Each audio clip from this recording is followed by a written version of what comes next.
Hello dear students, let's start our study once again. आप लोगों को मैं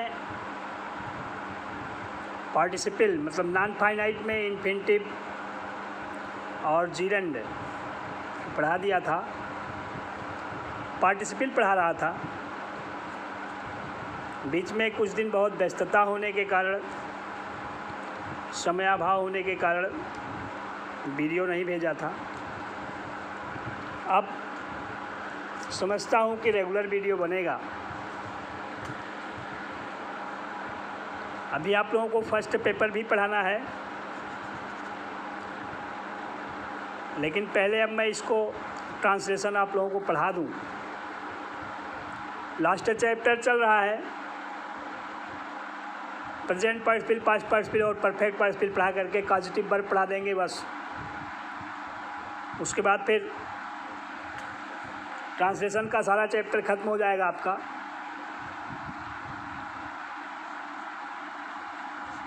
तब तक अगर हो सकेगा स्कूल खुल जाएगा, और नहीं खुलेगा तब भी। अभी मुझे फर्स्ट पेपर पढ़ाना है। फर्स्ट पेपर में बहुत कुछ नहीं पढ़ाया हूँ। तो अब वीडियो जो भी बनेगी वो फर्स्ट पेपर की बनेगी, अभी ट्रांसलेशन पूरा होने के बाद। आप लोगों को मैं प्रेजेंट पार्टिसिपल का एक नियम पढ़ाया। पार्टिसिपल क्या है ये आपको मैं समझाया था कि ऐसी क्रियाएं जो वाक्यों में विशेषण का काम करें उन्हें पार्टिसिपल की क्रिया कहा जाता है। चूँकि पार्टिसिपल 3 प्रकार की होती है: प्रेजेंट पार्टिसिपल, पास्ट पार्टिसिपल और परफेक्ट पार्टिसिपल। तो अभी मैं आपको प्रेजेंट पार्टिसिपल पढ़ा रहा था। प्रेजेंट पार्टिसिपल में आपको मैं बताया कि जारी रहने वाली क्रिया मतलब कार्य जारी हो, जारी रहने वाली क्रिया जो किसी की विशेषता बताए वह प्रेजेंट पार्टिसिपल की क्रिया होती है।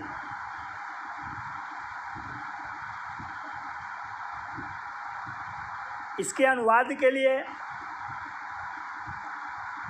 आपको मैं बताया कि 2 नियम होता है। एक का नाम है एट्रीब्यूटिव यूज और दूसरे का नाम है प्रेडिकेटिव यूज। एट्रीब्यूटिव यूज का मतलब होता है पूर्ववर्ती, जो उस संज्ञा के पहले लगाया जाए, जो उस संज्ञा के पहले लगाया जाए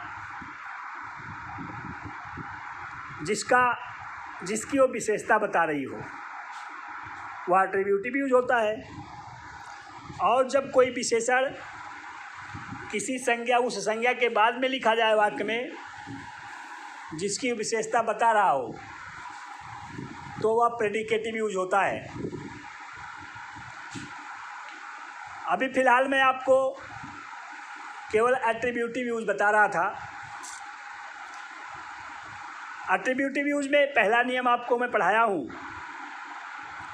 उसमें पहले वाले नियम में जारी रहने वाली क्रिया बिल्कुल अकेली रहती थी। उसके उदाहरण आपको बताए गए हैं, जैसे बहती हुई नदी, उड़ती हुई पक्षियाँ, दहकता हुआ अलाव, चमकते हुए, टिमटिमाते हुए तारे, चमकती हुई तलवार, दौड़ता हुआ घोड़ा, भिनभिनाती हुई मक्खियाँ। इस तरह से आपको उदाहरण बताए गए थे। तो इस तरह के नियम, इस तरह का नियम, इस तरह के उदाहरण आपको पहले वाले नियम में बताया गया। दूसरा एट्रीब्यूटिव यूज है कि जब जारी रहने वाली क्रिया अकेली ना हो, जब जारी रहने वाली क्रिया अकेली ना हो, मतलब उसके साथ में कोई अन्य शब्द भी जुड़ा हुआ हो, चाहे एडवर्ब के रूप में चाहे ऑब्जेक्ट के रूप में। जैसे टिमटिमाता हुआ तारा, अगर इस तरह से लिखा जाता टिमटिमाते हुए तारे, तब तो पहला नियम हो गया। लेकिन अगर कहा जाए कि आसमान में टिमटिमाते हुए तारे, उसके साथ में आसमान शब्द जुड़ गया, तब ये निश्चितता नहीं है कि आप एट्रीब्यूटिव यूज करेंगे कि प्रेडिकेटिव यूज करेंगे। जैसे कहा जाए कि कराहता हुआ मरीज, तब तो ठीक है, एट्रीब्यूटिव यूज किया जाएगा, चूँकि कराहता हुआ मतलब कराहना केवल क्रिया लिखी गई है। लेकिन अगर उसके साथ में कह दिया जाए दर्द से कराहता हुआ या बिस्तर पर कराहता हुआ, उसके साथ में कुछ जोड़ दिया जाए, तब ये निश्चितता नहीं होती है कि आप एट्रीब्यूटिव यूज करेंगे कि प्रेडिकेटिव यूज करेंगे। उसके लिए हमने नियम आपको बताया है। देखो लिखा है present participle attributive use second. इसके पहले वाले नियम में एट्रीब्यूटिव यूज फर्स्ट लिखा था, इस नियम में एट्रीब्यूटिव यूज सेकंड लिखा जाएगा। नियम क्या है लिखो, देखो हमने लिखा है, आप भी लिख लीजिएगा, इसकी फ़ोटो हम भेजे हैं। जब हिंदी वाक्य में जारी रहने वाली यह क्रिया अकेली ना हो, अकेली ना हो मतलब जैसे रेंगता हुआ सांप, तो रेंगना अकेली क्रिया है। लेकिन अगर कहा जाए फर्श पर रेंगता हुआ, तब फर्श पर उसके साथ में स्थान जुड़ गया एडवर्ब, तब अकेली क्रिया नहीं रह गई, ठीक है, बल्कि उसके साथ कोई कर्म या क्रिया विशेषण भी जुड़ा हुआ हो, वो चीज़ मैं आपको बताया। और यह क्रिया मतलब कौन सी क्रिया, ये जारी रहने वाली क्रिया, यह क्रिया वाक्य के कर्ता की विशेषता बता रही हो। अब देखो दो शर्त हुई कि जारी रहने वाली क्रिया अकेली ना हो, अर्थात उसके साथ में कोई ऑब्जेक्ट या एडवर्ब भी जुड़ा हुआ हो, एक शर्त हुई। दूसरी बात क्या, वो कर्ता को मॉडिफाई कर रही हो, कर्ता की विशेषता बता रही हो। वाक्य में जो कर्ता हो उसी के द्वारा वह की गई हो या उसी को ही मॉडिफाई कर रही हो, उसी की विशेषता बता रही हो, तो इसका भी उपयोग एट्रीब्यूटिव ही किया जाता है। अब यही बात हुई, ध्यान से सुनो, कि अगर अकेली क्रिया रहेगी तो चाहे वो कर्ता को मॉडिफाई करे, कर्ता की विशेषता बताए, चाहे कर्म की विशेषता बताए, चाहे किसी एडवर्ब की विशेषता बताए, अगर अकेली क्रिया है तो उसकी पहली अवस्था में आईएनजी ठीक उसी संज्ञा से पहले लिख लिया जाता जिसकी वो विशेषता बताए। ढेर सारे उदाहरण आपको इस तरह के बताए गए। अब क्या है, जब अकेली क्रिया नहीं रहेगी, तब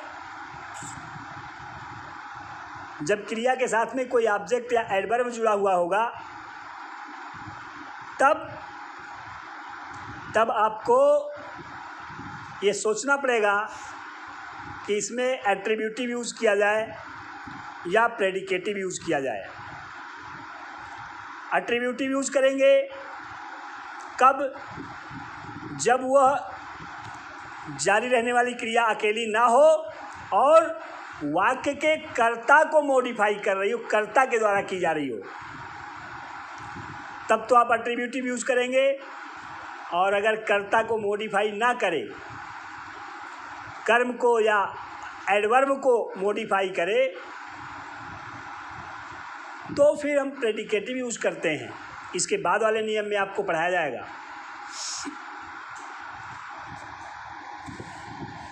देखिए लिखा है हमने, अर्थात पूरा पढ़ा जाए, जब हिंदी वाक्य में जारी रहने वाली यह क्रिया अकेली ना हो बल्कि उसके साथ कोई कर्म या क्रिया विशेषण भी जुड़ा हुआ हो और यह क्रिया वाक्य के कर्ता की विशेषता बता रही हो तो इसका भी उपयोग एट्रीब्यूटिव ही किया जाता है। अर्थात सबसे पहले इस जारी रहने वाली क्रिया की पहली अवस्था में आईएनजी और उससे संबंधित कर्म आदि लिख देते हैं तथा अल्पविराम लगाकर शेष भाग नियमानुसार अनुवाद किया जाता है। अब देखो, ये जारी रहने वाली क्रिया, इसके पहले वाले नियम पढ़ाया हूँ कि जारी रहने वाली क्रिया बिल्कुल अकेली हो तो निश्चित रूप से एट्रीब्यूटिव यूज करेंगे, चाहे वो जिसकी विशेषता बता रही हो।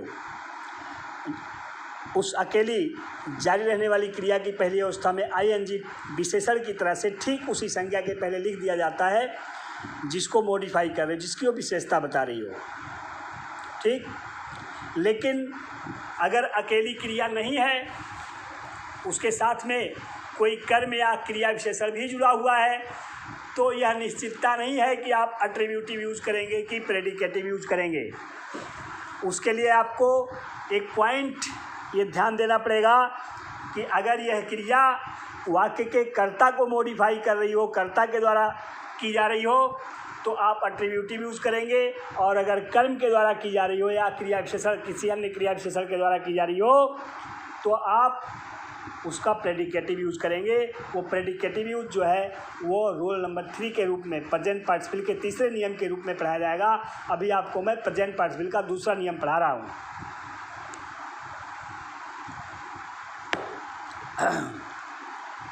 जैसे देखो, ये लिखा गया है कि गेंद का पीछा करते हुए, गेंद का पीछा करते हुए बच्चा उस गड्ढे में गिर गया। देखिए, एक काम जारी था, कौन सा? गेंद का पीछा करने वाला काम जारी था। कौन कर रहा था उसको? किसके द्वारा किया जा रहा था? बच्चे के द्वारा। और दूसरी क्रिया घटित हो गई, क्या? गड्ढे में गिरने की। किसके द्वारा? बच्चे के द्वारा। अब देखो, इसमें जारी रहने वाली क्रिया जो है वो अभी बच्चे के द्वारा ही की जा रही है, कर्ता के द्वारा ही की जा रही है।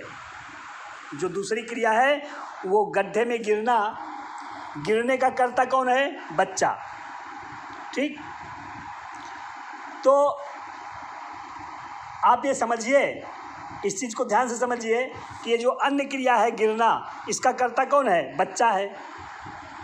ठीक, और ये पीछा करना जो जारी रहने वाली क्रिया है, पीछा करना, इसे कौन किया है? किसके द्वारा किया जा रहा है ये काम? पीछा करने का काम कौन कर रहा है? बच्चा ही तो कर रहा है, कर्ता के द्वारा ही किया जा रहा है। ये क्रिया के जारी रहते हुए कोई दूसरी क्रिया घटित हो जाती है तो जारी रहने वाली क्रिया प्रेजेंट पार्टिसिपल कहलाती है। ये पीछा करना जो है वो क्रिया ऐसी है जो बच्चे की विशेषता है। बच्चा कैसा था? पीछा करता हुआ था। किसका? किसका पीछा कर रहा था? गेंद का। अगर ये अकेली क्रिया होती, जैसे केवल लिखा होता पीछा करते हुए बच्चा, तब तो आप लिख देते chasing child, the chasing baby लिख देते, फॉलोइंग बेबी। लेकिन ऐसा नहीं है, इसके साथ में कर्म जुड़ा हुआ है, गेंद का पीछा करते हुए। ठीक, तब आप ये देखेंगे किसके द्वारा ये काम किया जा रहा है। पता चला बच्चे के द्वारा किया जा रहा है। बच्चा इस वाक्य में क्या है? करता है। अगर करता है तो एट्रीब्यूटिव यूज इसका कीजिए, जारी रहने वाली क्रिया का। एट्रीब्यूटिव यूज करने का मतलब क्या? कि पहले इसकी पहली अवस्था में आईएनजी और इससे संबंधित कर्म आदि को लिख दीजिए, फिर कामा लगा दीजिए और बचे हुए भाग का अनुवाद नियमानुसार किया जाता है। जैसे लिखा है गेंद का पीछा करते हुए, तो हमने लिख दिया chasing the ball. Chasing the ball मतलब गेंद का पीछा करते हुए। इतना हो गया। अब आपको लिखना है बच्चा उस गड्ढे में गिर गया। पास्ट इंडेफिनिट टेंस का अफर्मेटिव सेंटेंस बनेगा। तो तो कर्ता मुख्य क्रिया की दूसरी अवस्था कर्म, किंतु यदि कर्ता मुख्य क्रिया की दूसरी अवस्था कर्म, यही पास्ट इंडेफिनिट टेंस का अफर्मेटिव सेंटेंस इसी नियम से लिखा जाता है। तो आप लिख दीजिए द चाइल्ड, पहले लिखेंगे chasing the ball, comma the child fell into that hole. Fell fallen होता है, फेल हमने लिख दिया तो हो गया the child fell into that hole, बच्चा उस गड्ढे में गिर गया। ये फुल स्टॉप यहाँ लगाइए। अब इसका अनुवाद पूरा हो गया कि चेजिंग द बॉल, गेंद का पीछा करते हुए, the child fell into that hole, बच्चा उस गड्ढे में गिर गया। दूसरा वाक्य है शेर को देखकर बूढ़ी महिला जोर जोर से चिल्लाने लगी। शेर को देखकर बूढ़ी महिला जोर जोर से चिल्लाने लगी। एक काम देखने का काम, शेर को देखने का काम जारी रहा, किसके द्वारा? बूढ़ी महिला के द्वारा। और दूसरी क्रिया क्या घटित हो गई? चिल्लाने की क्रिया उसी बूढ़ी महिला के द्वारा घटित हो गई। तो जारी रहने वाली क्रिया अकेली नहीं है, जैसे देखना जो है उसके साथ में कर्म जुड़ा हुआ, शेर को देखना अकेली क्रिया नहीं है। तो आपके दिमाग में भ्रम पैदा होना चाहिए कि अकेली क्रिया नहीं है तो एट्रीब्यूटिव यूज किया जाए कि प्रेडिकेटिव यूज किया जाए, तो पता चलेगा कि अगर ये कर्ता को मॉडिफाई कर रही है तो एट्रीब्यूटिव यूज किया जाता है, कर्ता को मॉडिफाई ना करे तो प्रेडिकेटिव यूज किया जाता है। फिलहाल यहाँ बूढ़ी महिला के द्वारा ही दोनों क्रियाएँ की जा रही हैं, बूढ़ी महिला वाक्य में करता है। तो आप शेर को देखना, इसे प्रेजेंट पार्टिसिपल बना लीजिए, एट्रीब्यूटिव यूज कर दीजिए। देखना की अंग्रेजी सी होता है, उसमें हमने लिख दिया सीइंग। देखिए लिखा हमने सीइंग द लायन, शेर को देखकर। सीइंग द लायन मतलब हो गया शेर को देखकर। अब बूढ़ी महिला जोर जोर से चिल्लाने लगी, ये बिगिन टू का प्रयोग है, आप लोगों को पढ़ाया जा चुका है। पास्ट इंडेफिनिट टेंस में लिखा जाएगा the old lady began to cry loudly. The old lady began to cry loudly, बूढ़ी महिला जोर जोर से चिल्लाने लगी। अगला है विद्यालय जाते हुए हम सब एक हिरन देखे। विद्यालय जाते हुए हम सब एक हिरन देखे। अब एक काम जारी था विद्यालय जाने का, किसके द्वारा? हम सब के द्वारा, ठीक। और दूसरी क्रिया घटित हो गई क्या? हिरन देखने की। जब एक क्रिया के जारी रहते हुए कोई दूसरी क्रिया की जाती है वाक्य में, तो उस जारी रहने वाली क्रिया को प्रेजेंट पार्टिसिपल की क्रिया कहते हैं। तो यहाँ विद्यालय जाना ये प्रेजेंट पार्टिसिपल है, ठीक है। और किसकी विशेषता है? हम सब की विशेषता है। विद्यालय हम सब कैसे थे? विद्यालय जाते हुए थे, ठीक है। तो फिर आप क्या करेंगे?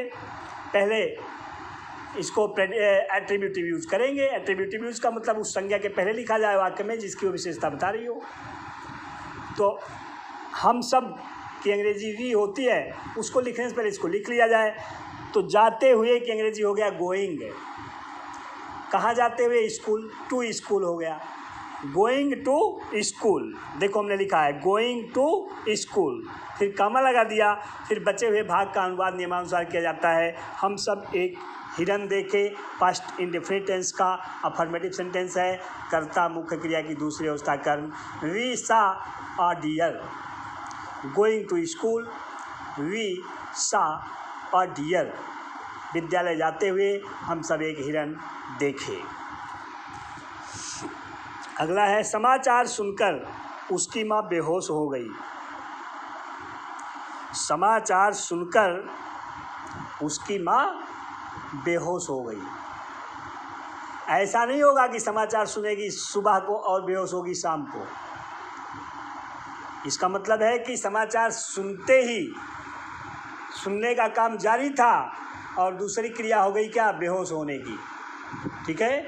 जब एक क्रिया के जारी रहते हुए कोई दूसरी क्रिया की जाती है तो जारी रहने वाली क्रिया प्रेजेंट पार्टिसिपल की क्रिया होती है। तो यहाँ समाचार सुनकर जो लिखा गया है तो इसको आप एट्रीब्यूटिव यूज कर लीजिए। क्यों? क्योंकि ये माँ की विशेषता है, उसकी माँ की विशेषता है, उसकी माँ ही समाचार सुनने का काम की है, ठीक है। तो हमने लिख दिया हियरिंग द न्यूज़, समाचार सुनकर। इसे एट्रीब्यूटिव यूज किया जा रहा है, क्यों? क्योंकि ये उसकी माँ की विशेषता बता रही है और उसकी माँ जो है वाक्य में करता है। ठीक है, हो गया हियरिंग द न्यूज़, समाचार सुनकर। उसकी माँ बेहोश हो गई, पास्ट इंडेफिनिट टेंस है, his mother fainted, his mother fainted, मूर्छित हो जाना, बेहोश हो जाना। फैंट माने मूर्छित हो जाना, बेहोश हो जाना। तो ये हो गया hearing the news, his mother fainted, समाचार सुनकर उसकी माँ बेहोश हो गई। पांचवा वाक्य हमने लिखा है, दाहिने मुड़ते ही आप लोग एक मीनार देखेंगे। दाहिने मुड़ते ही, इसे एट्रीब्यूटिव यूज किया जाए, हो जाएगा turning to the right, turning to the right, मतलब दाहिने मुड़ते ही। ये हो गया। आप लोग एक मीनार देखेंगे, फ्यूचर इंडेफिनिट टेंस का वाक्य है। All of you will see a tower, turning to the right, all of you will see a tower, दाहिने मुड़ते ही आप लोग एक मीनार देखेंगे। अगला है, देखो, इस उपाय को सोचते ही मैं स्वयं को सफल समझा। इस उपाय को सोचते ही, सोचने का काम कौन किया? मैं। और सफल होने का काम कौन किया? मैं। मतलब ये जारी रहने वाली क्रिया जो है वो मैं को मॉडिफाई करी, कर्ता को मॉडिफाई कर रही है। तो एट्रीब्यूटिव यूज किया जाएगा, कर्ता के पहले ही लिख लिया जाएगा इसको। ठीक, आप लिखेंगे थिंकिंग दिस आइडिया, यह उपाय सोचते ही, थिंकिंग दिस आइडिया, यह उपाय सोचते ही मैं स्वयं को सफल समझा। Past indefinite tense, I thought myself successful, I thought myself successful, past indefinite tense का अफर्मेटिव था, इसको बना दिया गया। हो गया thinking this idea, thinking this idea I thought myself successful. अगला है, अपनी बंदूक उठाकर शिकारी उस जंगली जानवर का पीछा किया। अपनी बंदूक उठाकर मतलब उठाने का काम जारी रहा, तो आप लिखेंगे raising his gun, raising his gun, अपनी बंदूक उठाकर शिकारी उस जंगली जानवर का पीछा किया। Past indefinite tense, the hunter chased या followed that beast, the hunter followed that beast. देखो हमने लिखा है कि रेजिंग हिज गन, अपनी बंदूक उठाकर, the hunter followed that beast, शिकारी उस जंगली जानवर का पीछा किया। अभी देखो एक वाक्य लास्ट है, 8वां सेंटेंस, मिठाई बांटती हुई महिला। ये बांटते हुए हमने लिखा है, तो आप बांटती हुई भी लिख सकते हो, चाहे ऐसे रहने देना, चाहे बांटती हुई लिख देना। कि मिठाई बांटती हुई महिला जोर जोर से नारे लगा रही थी। महिला कैसी थी? मिठाई बांटती हुई थी, मिठाई बांटने का काम जारी था, दूसरी क्रिया हो गई क्या? स्लोगन करने का, नारा लगाने की क्रिया हो गई। तो आप ये देखेंगे मिठाई बांटने का काम वही महिला ही कर रही थी और स्लोगन करने का मतलब नारा लगाने का काम भी महिला कर रही थी। तो ये जारी रहने वाली क्रिया जो है उसे एट्रीब्यूटिव यूज किया जाए, चूँकि कर्ता को मॉडिफाई कर रही है। सीधा से मतलब जानिए, जिसकी विशेषता बताती है पार्टिसिपल की क्रिया, उसी के पास में उसे रखा जाता है। ठीक है, तो हमने लिखा बांटती हुई की अंग्रेजी डिस्ट्रीब्यूटिंग स्वीट, मिठाई बांटती हुई, डिस्ट्रीब्यूटिंग स्वीट।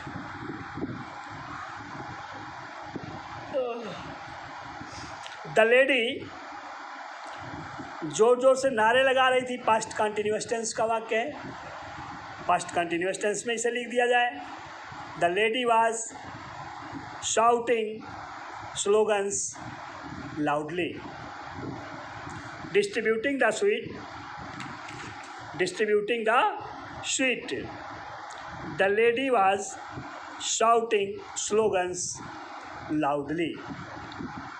इसका मतलब मिठाई बांटती हुई महिला ज़ोर ज़ोर से नारे लगा रही थी।